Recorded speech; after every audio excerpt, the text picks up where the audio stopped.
Hi, welcome back to A to B's Books. I'm Ryan, and today we're going to be doing another weekly recap where I will be letting you know. Sorry, I'm looking for Freya. Where I'll be letting you know what I've read, what I plan on reading, things I've been watching, and some news from the bookish space. So, if that is something that you're interested in, please continue watching. Yeah, come on up. Come on up. It's her show. We're just living in it, right? We will be starting off with what I have watched and read this week. Two books that I read this week were Blue Sisters.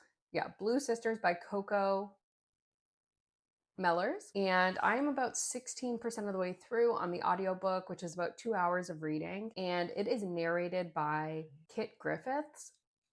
No offense to Miss Kit, but not my favorite narrator, to the point where I was considering looking into Audible's return policy because I didn't think I'd be able to get through this book. It's not my type of book to begin with, and then with kind of a narrator that's not my favorite style, or I'm just gonna say it, not a good narrator. It's almost an impossible book to get through, but I have kind of hit my stride with it, even though I'm only 2 hours in out of, I think it's a 14-hour book. It's interesting-ish, but also there are things in the book, like there's a prologue and then there's 3 POVs, and in each POV they give the same descriptors for each sister. So I've heard that this sister, had a heroin addiction 4 times. So it's just kind of I get it. I know who you're talking about. You don't have to use the same descriptor each time. So far, it's okay, but I'm only right now listening to it while I'm driving because that is my book club book, so I'm not in a rush to finish it until the 30th. So I have about 15 more days. So we'll see. You'll be hearing about this book a lot more.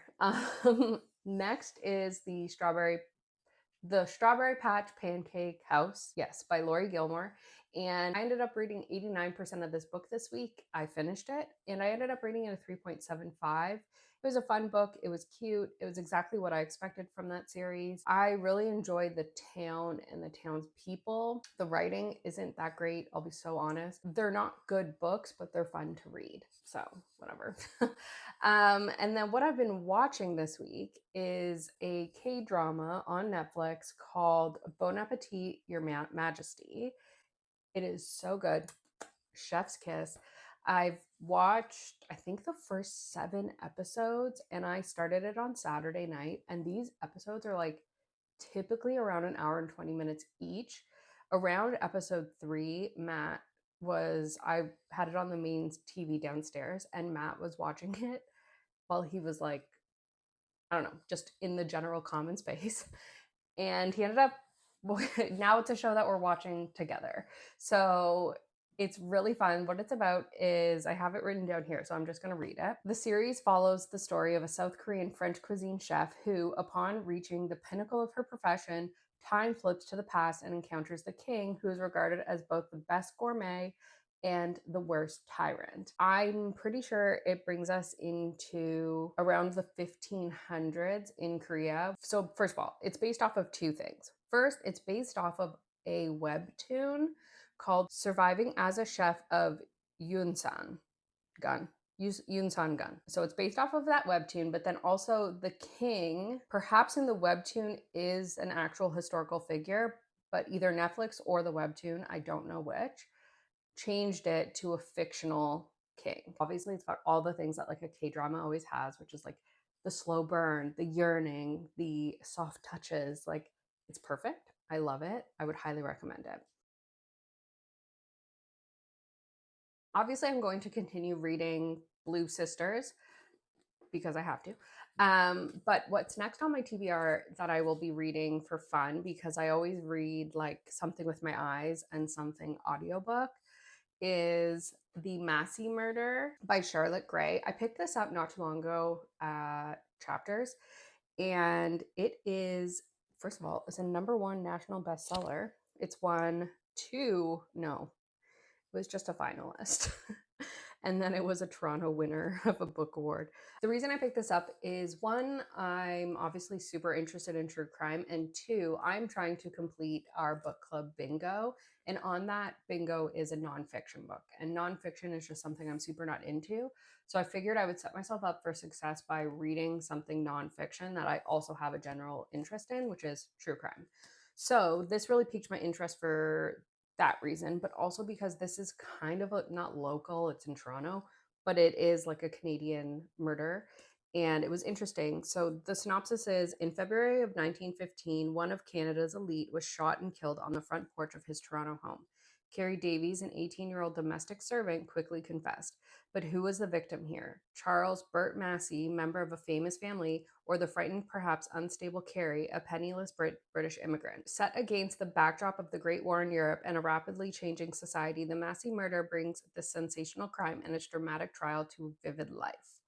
That's the book synopsis, and I thought it was really interesting. I'm going to give it a try this week. Depending how it's written, I might either be super locked in or it might just be too much info dumping and I'm not as interested. So I am going to give myself permission to DNF this, but I am hopeful that I'm super interested. So I'll let you know how I do with that next week.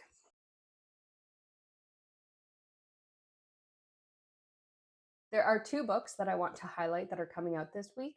The first, I bet will be polarizing, is We Love You, Bunny by Mona Awad. So it is based on what I've read online, and it's also like I'm plagiarizing this because it is on this little snippet.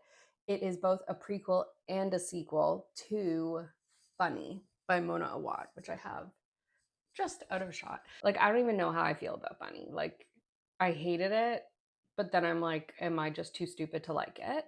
So I doubt that I will be reading this book, but I thought it was interesting because I didn't even realize, like, I'm surprised that this book exists, honestly.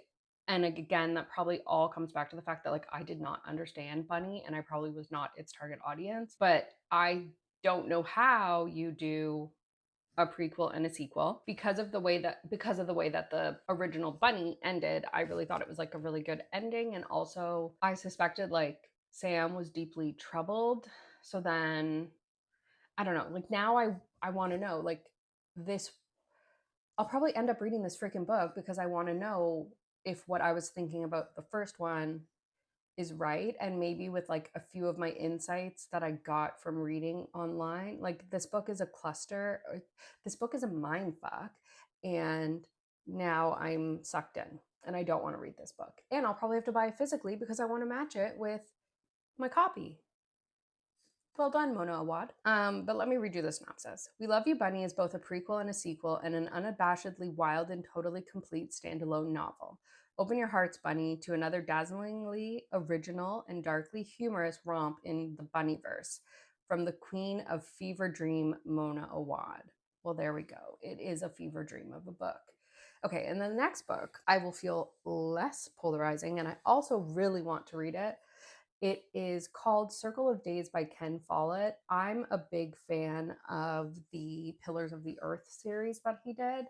I've only read two out of the three books, and there might even be a fourth book that was like a prequel in that series. But Pillars of the Earth and World Without End are some of the best like historical fictions that I've read and have always like stuck with me as some of the best books that I've read for me. Like, I love them.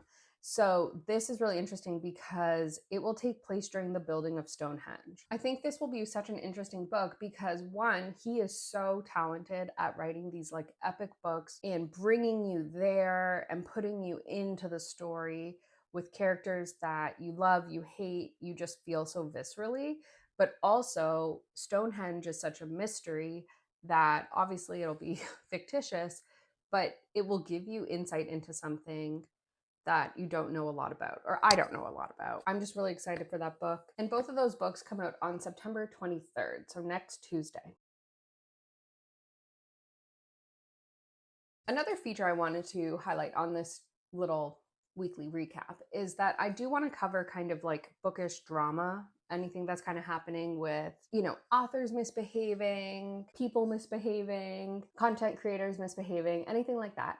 And while this is none of that, honestly, there was a study done in Australia by the Catholic university. And while, maybe we do have to question our sources, it did bring up a good question. And it was, should books have ratings on it? Like how TV and movies have PG-13, video games have mature and all of that. Should books have that? Because basically the cliff notes of this study is that they found that many, I believe it was predominantly girls or young women between the ages of about 12 and 18, were reading content that had a lot of mature themes and sexually explicit material that obviously is not appropriate for someone who's 12. I think it's really an interesting question to pose. Should books have content warning?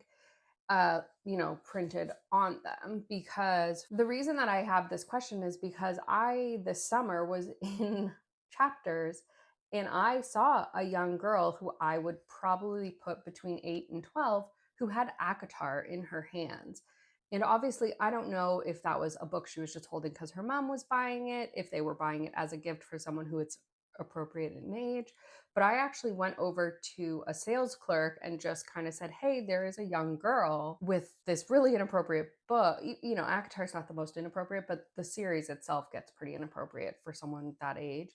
And so I was like, maybe can you go talk to the mom and find out who this book is for? And if it's for the kid, to let the mom know what is in this book, because I don't think an 8 to 12-year-old should be reading ACOTAR, and the mom might have no idea what's in this book. And her daughter just said, hey, mom, my cousin who's 15 read this book and she told me it was great and I should read it. So that's my question is, do you think age warnings on books? And I kind of think if we're taking away like any logistics of like how this would work and, figuring all that out, I don't see why not. It's content that we're consuming, and it is, in my opinion, no different than watching a TV show. And even YouTube has age restrictions. If you flag it as being whatever, you have to say, hey, yes, I'm 18. I don't see the harm in putting it there because I do think we need to protect young readers from seeing viral content online, wanting to be a part of it, because we all know that as we're growing up, we want to. Everyone always says, okay, when you're older, you can read this, or when you're older, you can do this. So when you're young, you're like, I just stop gatekeeping. I want to be doing what I see, especially these social media influencers doing. So I want to read the book that they're reading, the book that they're recommending.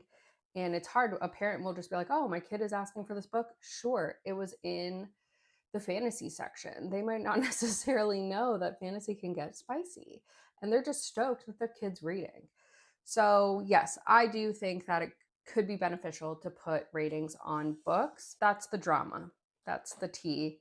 There's no tea. It's just it was an interesting thought for me. So I'd like to know your opinions down below. Okay, so that's everything this week on my weekly recap. I'll let you know how I get on with this book and the Blue Sisters. Also, maybe my final rating, or it won't be my final rating of Bon Appetit or Majesty, but it will probably be me loving that series even more. I'll probably have read the webtoon by this point. But yeah, that's everything. If you enjoyed this, please like, comment, subscribe, and I'll see you next week. Bye.